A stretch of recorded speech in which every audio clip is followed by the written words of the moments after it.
자, 여러분 반갑습니다. 자, 이번에 여러분들하고 이제 출제 경향을 통해 보는 학습 전략이라고 하는 제목으로 약간의 좀 시간을 할애해 보려고 합니다. 자, 이제 7급 시험에 집중을 좀 하고요. 그 다음에 국가직 중심으로 이야기를 좀 해보려고 합니다. 먼저 3개년 동안의 출제 형태의 구성을 좀 봤어요. 이게 보면은 이제 공무원 국어 같은 경우에는 지난 과거의 이 시험들을 쭉 구성을 좀 따보게 되면은 이렇게 문항수들을 좀 구성을 좀 짜볼 수 있는데 그 구성들이 사실 이제 일관성 있게 진행되지는 않는 편입니다. 그래서 지금 보시면 알겠지만 사실 그 밑으로 2014, 2013, 12 이런 식으로 내려가게 되면 더 많이 들쑥날쑥한 이런 것도 좀 느낄 수가 있을 텐데 일단 이제 작년 시험 구성을 지금 보시게 되면은 어법 문제가 5문제, 그 다음 문항 문제가 4문제, 비문항 문제 6, 어휘가 5 이렇게 해서 20문항이 구성이 되어 있었던 거죠. 자, 사실 이제 시험의 특성이 좀 정해져 있는 것이 이런 상황이 벌어질 수 있습니다. 우리가 이제 국어 시험 같은 경우에는 20분 동안 풀지를 않게 됩니다. 그거는 합격권에 계시는 분들이 20분 동안 풀었다. 그럴 리가 없어요. 그러니까 일반적으로 좀 수월하게 문제를 풀어냈다라고 한다면 15분 정도 안에 끊어낼 수 있을 것이며 한 17분 정도만 되어도 꽤 만족스러운 그런 시험이다라고 볼 수 있을 텐데 자, 그렇게 이제 시간이 줄 수밖에 없는 이유는 바로 이 어법 문제 때문입니다. 그러면 이렇게 산술적으로 봤을 때 2016학년도 같은 경우에는 확실히 좀 더 쉽게 그리고 또 많이 빨리 풀 수 있는 그런 문제가 많았다는 얘기인데 어법 문제 같은 경우에는 정확하게 지식화되어 있다면 답을 고르는 문제일 뿐이지 그거를 2번인가 3번인가 고민하고 있다는 얘기는 확실한 공부가 안 돼 있다라는 이야기거든요. 그래서 여러분들은 시험 준비를 확실하게 했을 때 어법 문제나 그리고 어휘 문제의 경우에는 고민을 많이 하지 않는, 이렇게 정확하게 답을 골라낼 수 있는, 실수만 하지 않으면 답을 맞출 수 있는 그런 상태가 좀 되어줘야 되겠고, 이런 문제 같은 경우에는 시간을 좀 적게 쓸 수밖에 없습니다. 한 문제당 한 30초? 그러면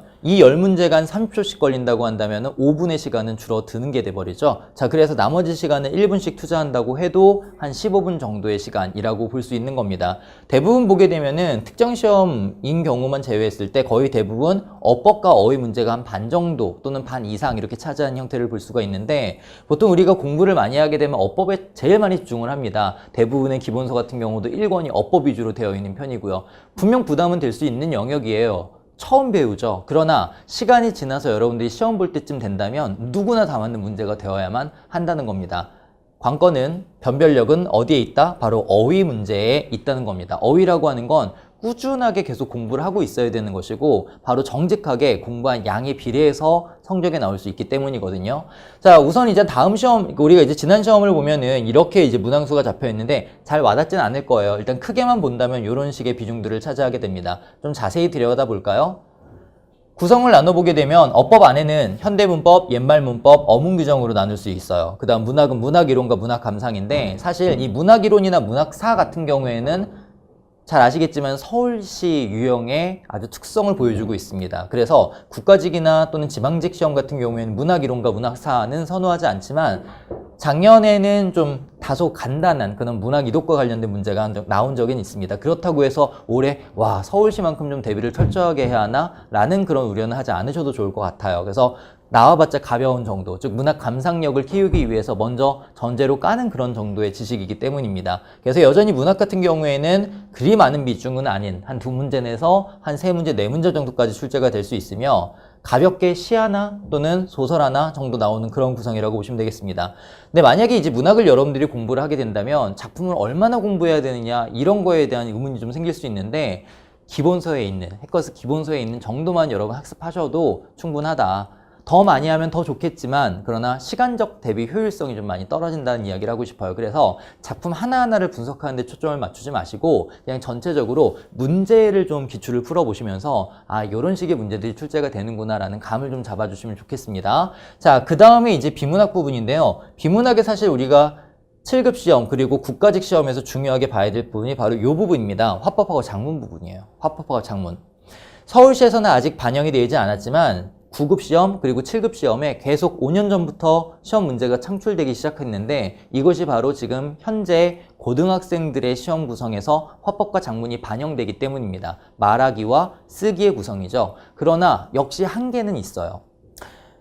비문학 부분에서 비문학이나 화법 작문은 수능 지문으로 따지게 되면 어려움이 있습니다. 수능 지문은 긴 지문을 어떻게 하면 효율적으로 잘라가지고 읽고 부분 정독을 하느냐에 초점을 맞춰야 되겠지만 우리가 볼 비문학 1분 이내로 푸셔야 될 것이고 길어봤자 1분 살짝 넘는 정도 아니겠습니까? 한계가 있어요. 페이지 수가 정해져 있죠. 국가직, 지방직 같은 경우는 3페이지, 그 다음 서울시는 세 페이지, 그 다음 서울시 같은 경우 2페이지에 국한되어 있습니다. 이 구조가 깨지지 않는 한 지문이 길어질 수 없고 시간이 한정되어 있기 때문에 여러분 부담 느끼지 않고 읽어보셔야 돼요. 따라서 비문학 같은 경우에는 괜히 수능적 기술이다 라고 해서 막 부분 정독하고 이런 것보다는 그냥 처음부터 정독을 하시는 것이 좋겠고요. 그러려면 어떻게 해야 되느냐?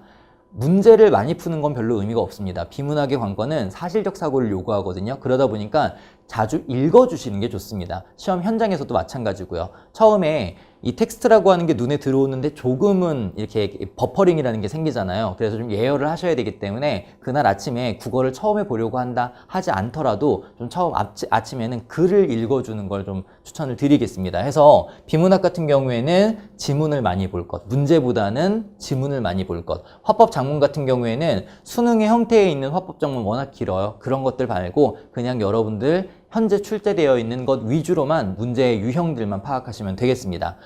자, 그 다음에 이제 어법 부분 같은 경우에는 생각보다 문항수가 많이 나오게 되면 그의 성적이 좋은 거예요. 왜냐하면 떨어지는 분들이야 어차피 어법을 못하고 제대로 공부를 못하고 시험 현장에 왔겠지만 어느 정도 합격권을 기대하시는 분들은 어법 부분이 완벽하게 정리된 상태일 거라고 보거든요. 그래서 현대문법이나 옛말 문법 같은 경우도 깊이 있게 들어가지는 않았습니다. 그래서 만약에 비중을 잡는다면 현대문법과 어문규정 위주로 잡아주시고 옛말 문법은 시간이 남으면 도전하는 쪽으로 공부를 하시면 좋겠습니다. 자, 이제 마지막 어휘인데요. 결국 여러분들 여기 있는 나머지 다 맞아도 한 5점 정도 이제 여러분들 차지하게 되는 이 5문제 정도에 해당하는 어휘 문제.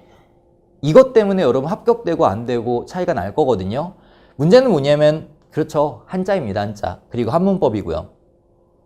한문법은 그리 어렵진 않습니다. 왜? 우리가 영어 같은 경우도 지문에 문법을 완벽하게 모르고 있어도 독해와 관련된 문제라면 어휘만 많이 알고 있으면 문제 풀 수 있겠죠. 마찬가지입니다. 국어에서의 이 한문법 같은 경우에도 서울시 같은 경우에는 그 문형 유형이라든지 아니면 중요한 어조사의 기능 같은 걸 출제하는 경우가 있었지만 서울시를 제외한 국가직이나 지방직은 그 정도 수준은 되지 않았습니다. 그래서 문장을 정확하게 해석하진 못하여도 거기에 나와 있는 한자 위주로만 공부를 해도 해결이 된다는 것. 따라서 교재에 우리 기본서에도 한문법을 다루고 있긴 하지만 국가직 시간 별로 없다. 한문법은 버리는 걸 추천합니다. 그러면 어떻게 해야 되느냐? 한자 위주로 공부를 하셔야 되는데 지금 여기에 나와 있는 이 가로친 문항들은요. 총 4문항 중에서의 2문항이 도금을 해야 될 문제였다는 얘기예요. 여기서 마찬가지입니다. 그럼 기본적으로 그냥 어휘 문제가 한자성어, 사자성어 줬을 때 한글로 나와 있으면 이거는 성실성의 문제 맞죠? 여러분들이 많이 공부를 했으면 그만큼 잘 맞을 수 있을 텐데 한자성어가 한자로 나와주게 된다면 도금을 해야 되는 것이므로 여러분이 어느 정도까지는 공부를 반드시 하셔야 됩니다. 국어에서 조금의 득을 보겠다라고 한다면 7급 시험 준비하는 거니까 우리 한자 검정 능력 시험에 2급 수준까지를 공부했으면 좋겠고요. 한 2300자 정도가 됩니다. 그게 좀 힘들다라고 한다면 시간이 없다. 3급 수준까지는 공부를 하시되 한자 공부하다 보면 시간 너무 많이 쏟게 될 겁니다. 그래서 최대한 읽어가면서 눈에 익히는 거, 쓰면서 외우는 거 시간 너무 많이 걸리거든요. 그래서 읽어가면서 이렇게 공부를 하시는 걸로 좀 추천을 드리겠습니다. 그래서 전체적인 비중은 그렇고요. 이거는 판단할 수 없어요. 여러분 여기에 나와 있는 2016에는 이랬고 2017에 이랬으니까 아마 퐁당의 경우로 2018 시험에서는 다시 어법수가 늘고 문항수 줄고 이럴 것입니다. 이건 예측하기 어렵습니다. 왜냐하면 기존의 이전 시험도 보면은 들쑥날쑥이었기 때문에 그렇게 정하는 건 무의미하다라고 보시면 되겠고요. 흐름은 화작문 분명 나올 거고요. 그건 확실해요. 화작문 분명 나올 것이고 비문학 길이 아주 길지는 않을 것이고 적당한 길이 내에서 기출을 여러분 중시하시면 되겠습니다. 자, 이런 얘기를 할게요. 서울시 시험이 난이도가 되게 높아요. 좀 구석구석에서 어려운 부분 깊이 있게 문제를 내기 때문이죠. 그러나 최근 몇 년 동안 서울시 시험 말고 국가직과 지방직은 쉬웠습니다. 근데 쉬웠기 때문에 변별력이 있다라고 하는 건 무엇을 의미하냐면 국어 시험만 가지고 봤을 땐 변별력이 없겠죠. 그러나 쉽기 때문에 쉽게 푸셔야 되겠고 시간을 많이 벌 수 있다는 얘기예요. 그래서 국어의 시간을 얼마나 많이 줄이느냐가 다른 시험에 영향을 미치기 때문입니다. 쉽다? 변별력이 있는 겁니다. 빨리 풀 수 있다, 느리게 푼다의 차이를 만들어 줄 테니까요.